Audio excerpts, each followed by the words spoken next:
to our YouTube channel, Max Sumit. This is Sumit Singh, and once again a very warm welcome to all of you to come here.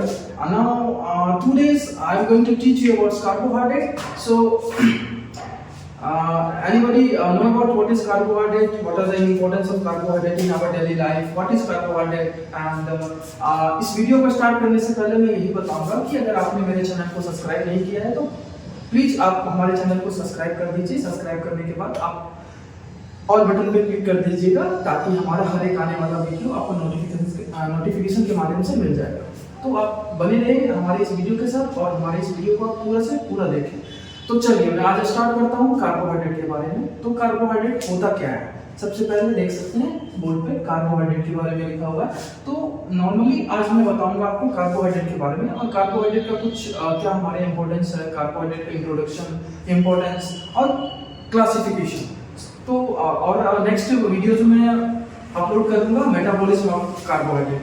तो आज मैं थोड़ा सा introduction दूंगा carbohydrate के बारे में, इंपॉर्टेंस बताऊंगा और उसका क्लासिफिकेशन बताऊंगा। तो बने रहिए आप हमारे साथ। तो जानना चाहूंगा, कोई जानते हो कि कार्बोहाइड्रेट क्या होता है? तो कार्बोहाइड्रेट होता क्या है ये सबसे पहले हम जानते हैं। तो कार्बोहाइड्रेट क्या है कि कार्बोहाइड्रेट एक न्यूट्रिएंट्स है, न्यूट्रिशन का एक पार्ट है। तो जैसे कि हम अपने और ये न्यूट्रिशन जैसे हम अपने डेली बेसिक लाइफ में क्या करते हैं, खाना खाते हैं। तो खाना क्या खाते हैं? बहुत कुछ खाते हैं। तो बहुत कुछ में भी जो हमारे शरीर को खाना लगता है तो ये अपने लैंग्वेज में समझा रहे हैं, मेडिकल टर्म से हट के, ताकि आप समझ सकें बेसिक कॉन्सेप्ट में कि हम अपने डेली लाइफ में जो चीज खाना खाते हैं तो उससे हमको क्या मिलता है। क्या मिलता है? मात्र 3 ही चीज मिलता है। ये याद रखिएगा कि जब हम खाना खाते हैं तो मात्र 3 चीज हमको मिलता है। वो 3 चीज क्या है? कार्बोहाइड्रेट, प्रोटीन और फैट्स। ये 3 चीज जो होता है क्या करता है? हमारे बॉडी में एनर्जी प्रोड्यूस करता है और हम डेली लाइफ में सरवाइव करते हैं। तो ये 3 चीज बेसिक्स है जो कि हम डेली अपने डेली बेसिस पे खाते हैं और इससे हमको एनर्जी मिलता है। तो जस्ट यही हमारा न्यूट्रिएंट्स कहलाता है, न्यूट्रिशन। तो न्यूट्रिशन का ये पार्ट्स है, बट आज मैं जो बताऊंगा ये एक तरह से कार्बोहाइड्रेट है, बट आगे जाके मैं मतलब बायोकेमिस्ट्री का पार्ट है। तो आप बने रहिए हमारे साथ इस वीडियो में। तो चलिए मैं स्टार्ट करता हूँ आज कार्बोहाइड्रेट के बारे में। ये इंट्रोडक्शन था कुछ और now I am going to teach you about carbohydrate. So firstly introduction. Carbohydrate are made up of carbon, hydrogen and oxygen. तो कार्बोहाइड्रेट क्या होता है? कार्बोहाइड्रेट हमारा किस चीज से मिलकर बना रहता है? कार्बन, हाइड्रोजन और ऑक्सीजन। ये तीनों चीज से हमारा क्या मिलके बना रहता है? कार्बोहाइड्रेट। याद रखिएगा CHO। इससे आप पता कर सकते हैं क्या कि कार्बोहाइड्रेट हमारा कार्बन, हाइड्रोजन एंड ऑक्सीजन से मिलके बना रहता है। Second point, carbohydrate are the most abundant. Same यही चीज है जो चीज मैं अभी बताया कि कार्बोहाइड्रेट किस चीज से मिलके बना है, बस वही सेम सेकंड पॉइंट है। Carbohydrates are the most abundant organic molecule in the nature and they are primary composed of element carbon, hydrogen and oxygen. मतलब क्या है कि कार्बोहाइड्रेट क्या है? एक ऑर्गेनिक मॉलिक्यूल है हमारे नेचर का जो कि क्या किस चीज से मिलके बना हुआ है? कार्बन, हाइड्रोजन और ऑक्सीजन। सेम यही पॉइंट है। फिर थर्ड नंबर पॉइंट है carbohydrate may be defined as polyhydroxy, aldehydes और ketones। तो कार्बोहाइड्रेट को हम कैसे डिफाइन कर सकते हैं? पॉलीहाइड्रोक्सी, एल्डिहाइड्स और कीटोन्स। पॉलीहाइड्रोक्सी, एल्डिहाइड, कीटोन्स क्या होता है कि हमारा जो कार्बोहाइड्रेट को जब क्लासिफाई करेंगे तो कार्बोहाइड्रेट में जो मॉलिक्यूल्स हमारा निकलेगा, शुगर मॉलिक्यूल्स, तो बहुत सारे शुगर मॉलिक्यूल्स, मतलब जितना भी शुगर मॉलिक्यूल्स है उसमें क्या प्रेजेंट रहता है? हमारा पॉलीहाइड्रोक्सी प्रेजेंट रहेगा। याद रखिएगा पॉलीहाइड्रोक्सी -OH। ठीक, तो हमारा जितना भी शुगर मॉलिक्यूल है उसमें हमारा पॉलीहाइड्रोक्सी प्रेजेंट रहता है। बाकी कुछ ऐसे शुगर मॉलिक्यूल्स हैं जिसमें कि हमारा ओनली एल्डिहाइड्स और कीटोन्स प्रेजेंट रहता है। और ये याद रखिएगा कि बहुत कुछ ऐसे शुगर मॉलिक्यूल्स हमारे क्लासिफिकेशन में मिलेंगे कार्बोहाइड्रेट के जिसमें कि हमारा एल्डिहाइड्स और कीटोन्स प्रेजेंट रहता है। ठीक, बाकी अब मैं बताऊंगा इंपॉर्टेंस क्या है, हमारे कार्बोहाइड्रेट का इंपॉर्टेंस क्या है हमारे शरीर में। तो सबसे पहला इंपॉर्टेंस है provide more energy in living organism. क्या कि लिविंग ऑर्गेनिज्म मतलब हम सब में क्या होता है कि सबसे ज्यादा एनर्जी देने वाला हमारा कार्बोहाइड्रेट होता है। ठीक, सेकेंड पॉइंट क्या है, storage of glucose in the form of glycogen in liver that are used in the fasting state. मतलब जब क्या होता है कि जब हम खाना खाते हैं तो क्या होता है उसमें जो कार्बोहाइड्रेट्स मॉलिक्यूल्स रहते हैं, तो कार्बोहाइड्रेट्स क्या होता है वो टूट के किस चीज में टूट के चेंज होता है ग्लूकोज में। ग्लूकोज क्या करता है हमारे शरीर को एनर्जी देता है, ये याद रखिएगा। कार्बोहाइड्रेट हम खाते हैं तो कार्बोहाइड्रेट टूट के ग्लूकोज में चेंज होता है और ग्लूकोज हमको एनर्जी देता है, ठीक। तो यहाँ पे क्या बता रहा है कि storage of glucose in the form of glycogen in the liver that are used in fasting state. तो क्या है कि जब हम क्या होता है कि जब हम फास्टिंग स्टेट पे रहते हैं तो उस समय क्या होता है जो हमारा ग्लूकोज रहता है वो हमारा लीवर के अंदर ग्लाइकोजन के फॉर्म में स्टोर रहता है, और जब हम फास्टिंग स्टेट पे रहते हैं उस समय क्या होता है ये ग्लाइकोजन टूट के ग्लूकोज में चेंज होके हमको एनर्जी देता है। तो ये पॉइंट बहुत ही वेरी वेरी इंपॉर्टेंट है, ये आप याद रखिएगा, ठीक। और थर्ड नंबर पॉइंट से इंपॉर्टेंस कार्बोहाइड्रेट का क्या है कि सेल ग्रोथ, फर्टिलाइजेशन और सेलुलर फंक्शन और स्ट्रक्चर ऑफ सेल मेम्ब्रेन। सबसे पहला तीसरा नंबर इंपॉर्टेंस है कार्बोहाइड्रेट का, सेल्स जो रहते हैं उसके ग्रोथ में काम आता है, फर्टिलाइजेशन में काम आता है, सेलुलर फंक्शंस जो उसका रहता है उसमें काम आते हैं, और structure of cell membrane, cell membrane का जो स्ट्रक्चर होता है वो हमारा क्या कार्बोहाइड्रेट देता है, ठीक। फोर्थ नंबर इंपॉर्टेंस क्या है, precursor of organic compound like protein and lipids या फैट्स बोला। तो प्रीकर्सर मतलब क्या होता है निर्माण, किस चीज का, हमारा प्रोटीन और लिपिड का। तो क्या कार्बोहाइड्रेट का क्या कार्बोहाइड्रेट का एक और मेन रोल है कि ये क्या प्रोटीन और लिपिड का निर्माण करता है, ठीक। प्रोटीन और लिपिड्स का निर्माण करता है। जैसे कि क्या होता है कि हम कार्बोहाइड्रेट खाते हैं तो कार्बोहाइड्रेट हमारा ग्लूकोज में चेंज होता है, उसी तरह हमारा जो प्रोटीन्स रहते हैं और लिपिड्स रहते हैं वो भी टूट के हमारा ग्लूकोज में ही चेंज होता है, जिससे हमको एनर्जी मिलता है, ठीक है। Teach now classification of carbohydrate. So classification of carbohydrate based I am going to classify the carbohydrate based on sugar या saccharides। मतलब हम क्या कि शुगर के हिसाब मतलब हम शुगर के हिसाब से हम अपने कार्बोहाइड्रेट को क्लासिफाई करेंगे। तो शुगर या सैकराइड्स बोले इसके हिसाब से हम क्या करेंगे कार्बोहाइड्रेट को क्लासिफाई कर रहे हैं। तो जैसे कि मोनोसैकराइड्स, डाइसैकराइड्स, ओलिगोसैकराइड्स एंड पॉलीसैकराइड्स। तो मोनोसैकराइड्स में क्या होता है कि अगर हमारा एक शुगर मॉलिक्यूल्स रहता है, अगर हमारा एक शुगर मॉलिक्यूल्स रहेगा प्रेजेंट तो उसको हम बोल सकते हैं मोनोसैकराइड्स। अगर हमारा दो शुगर मॉलिक्यूल्स रहता है तो उसको हम बोल सकते हैं डाइसैकराइड्स। अगर हमारा दो या 10 शुगर मॉलिक्यूल्स रहता है तो हम उसको बोल सकते हैं ओलिगोसैकराइड्स। अगर हमारा 10 या 10 से ज्यादा क्या शुगर मॉलिक्यूल्स या सैकराइड्स शुगर मॉलिक्यूल्स रहे तो हम इसको बोल सकते हैं पॉलीसैकराइड्स। तो उसी तरह क्या होता है कि हमारा मोनोसैकराइड्स, डाइसैकराइड्स, ओलिगोसैकराइड्स और पॉलीसैकराइड्स इस सब इन सारे सैकराइड्स के बीच सबको हम क्लासिफाई किए हैं। तो उसी तरह हमारा मोनोसैकराइड्स के अंदर में क्या क्या आ जाता है, हमारा पहला मोनोसैकराइड्स के अंदर जिसमें कि हमारा 1 शुगर मॉलिक्यूल्स है उसमें आते हैं पहला ग्लूकोज, दूसरा फ्रुक्टोज एंड तीसरा गैलेक्टोज। और ये तीनों जो होते हैं ये क्या होते हैं स्वीट इन टेस्ट रहते हैं। याद रखिएगा ये चीज कि ये ग्लूकोज, फ्रुक्टोज और गैलेक्टोज जो रहते हैं इसका टेस्ट स्वीट्स रहता है, याद रखिएगा। दूसरा है डाइसैकराइड्स। हम इस डाइसैकराइड्स तो डाइसैकराइड्स में क्या है कि हमारा दो शुगर मॉलिक्यूल्स रहता है।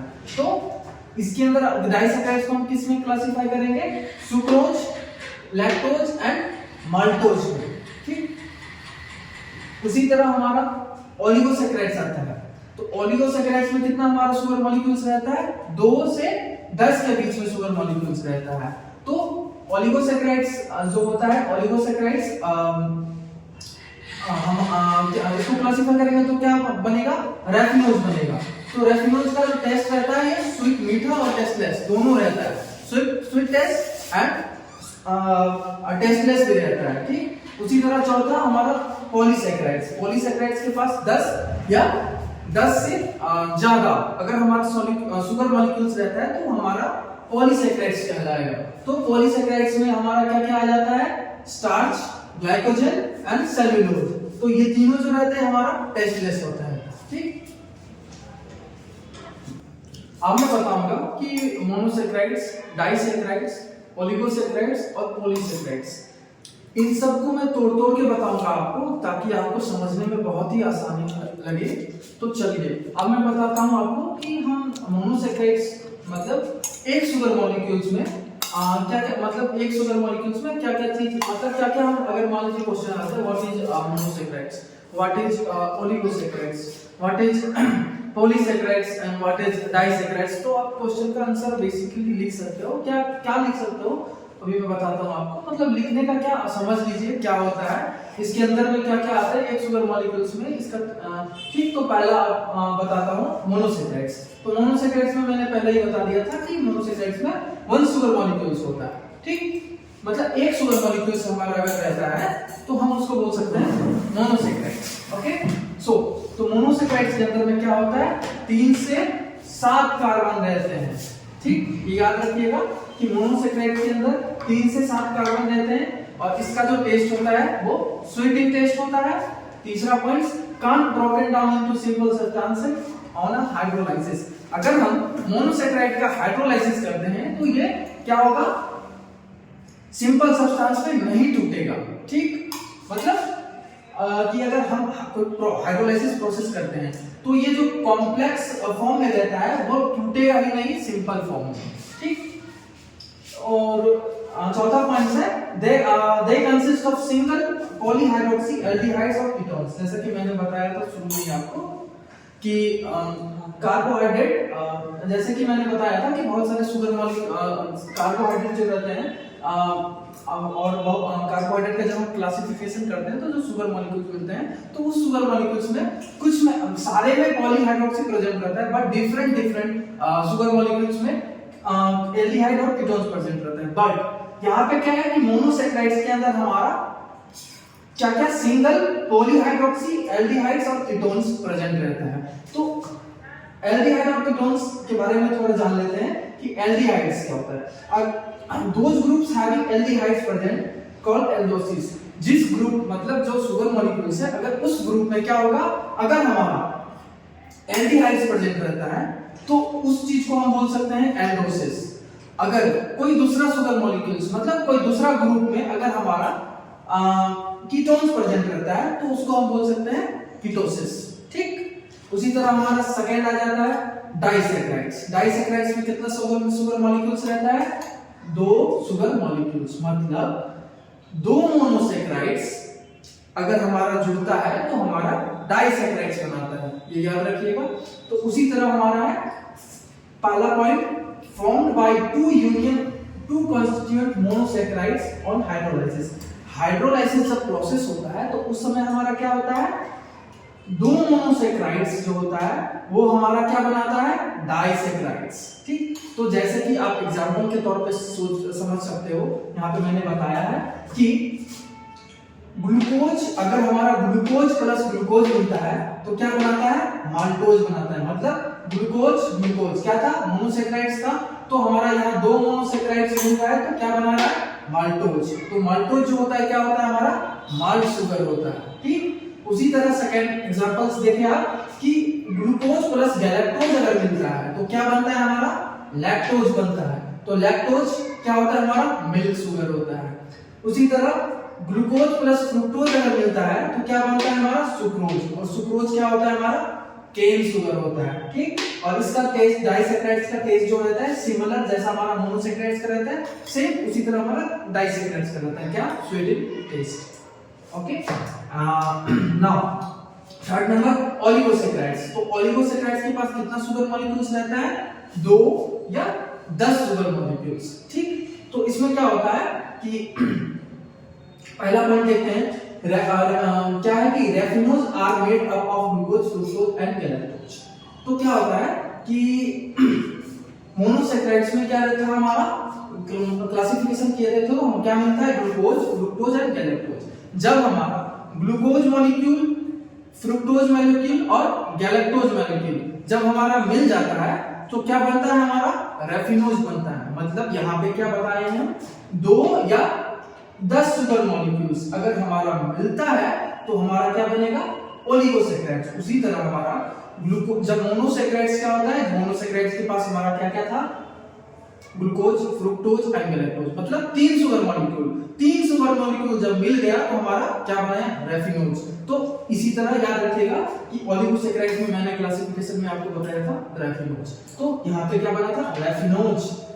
और सेकंड पॉइंट, 2 और 10 मोनोसैकेराइड्स यूनिट्स मेक ओलिगोसैकेराइड्स, मतलब 2 या 10 मोनोसैकेराइड यूनिट्स जो होते हैं वो हमारा मिलके क्या बनाते हैं, ओलिगोसैकेराइड्स। ये याद रखिएगा।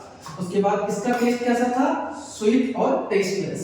ठीक, या तो ये मीठा रहेगा या टेस्टलेस रहेगा, कोई स्वाद नहीं रहेगा इसमें। ठीक, उसी तरह हमारा चौथा नंबर है क्या, चौथा नंबर है पॉलीसैकेराइड्स। तो पॉलीसैकेराइड्स के पास क्या था, 10 या 10 से ज्यादा क्या, शुगर मॉलिक्यूल्स। तो पहला पॉइंट देखते हैं हमारा इसमें, यह कैसा था, इट इज टेस्टलेस, इसका कोई टेस्ट नहीं है। दूसरा point, polysaccharides are the polymers of monosaccharides units. Polysaccharides क्या है, जो हमारा मोनोसैकेराइड्स है, पॉलीमर्स मतलब होता है एक ग्रुप, किस चीज का, मोनोसैकेराइड्स का। तो मोनोसैकेराइड्स का जो ग्रुप होता है वो 10 या 10 से ज्यादा ग्रुप जब बनता है तो उस समय हमारा क्या बनता है, पॉलीसैकेराइड्स। तो पॉलीसैकेराइड्स जो होता है उसको हम क्लासिफाई किए हैं 2 पार्ट में।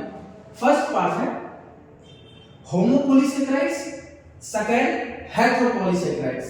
तो होमोपॉलीसैकेराइड्स क्या होता है, तो होमोपॉलीसैकेराइड्स इसमें क्या आता है, single type of same monosaccharides. मतलब होमोपॉलीसैकेराइड्स में क्या आता है, single type of same monosaccharides. तो इसमें मोनोसैकेराइड्स जो होता है सेम मोनोसैकेराइड्स, जैसे कि हम एग्जांपल में बताए थे, ग्लूकोज प्लस ग्लूकोज मिलकर हमारा क्या बनाता है, माल्टोज बनाता है। तो हमारा होमोपॉलीसैकेराइड्स में क्या होता है कि ग्लूकोज प्लस ग्लूकोज हमारा मिलके, एग्जांपल के तौर पर बता रहे हैं कि single type of same monosaccharides हमारा क्या बना रहा है, ग्लूकोज।